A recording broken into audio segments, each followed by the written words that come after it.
And what about people that say we have to watch the money that can fund terrorism and all of these bad things? Because that's kind of why a lot of these laws were put into place. Well, that's a common argument for it, but look at the facts. Terrorism is funded primarily by state institutions. Terrorism is funded by countries, their intelligence agencies, their State Department or Foreign Office. We have our dirty little hands, when I say we, I mean Britain and the US, funneling billions and billions of dollars to the very governments that committed terrorist attacks. Let's not kid ourselves, right? My president just signed an arms deal with a country that dismembers journalists with hacksaws in their embassies.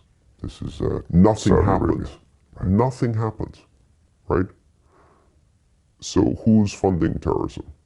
We are, with our tax money, directly, and so are hundreds of other governments around the world.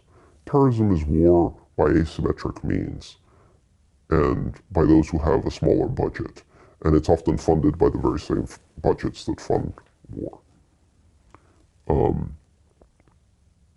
And also,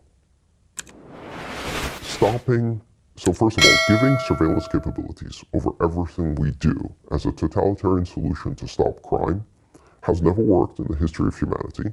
And what it has done is it turns the state institutions that have that power and surveillance capability into terrorists themselves, right? Of a more subtle kind. They don't blow up people in markets or drive vans around and kill people that way. No, they do it in a much more subtle way. Like, if instead of blowing up a van in a market, instead you starve 3 million people in Yemen, is that less terroristic? Terrorism is the imposition of violence in order to achieve political means. Kind of sounds like that fits the bill.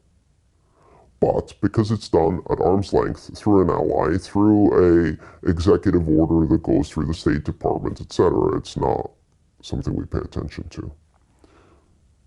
People being given freedom of transaction and the ability to control their own money is how the world has worked for thousands of years. It didn't cause an enormous amount of terrorism. Quite the opposite. What has caused an enormous amount of terrorism has been the enormous increase in state actions and shadow wars.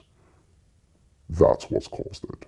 And so removing the ability of people to transact, cutting people off from the world economy, condemning them to poverty, removing their ability to access resources across borders and build a better future for their children, that will most definitely create more terrorism.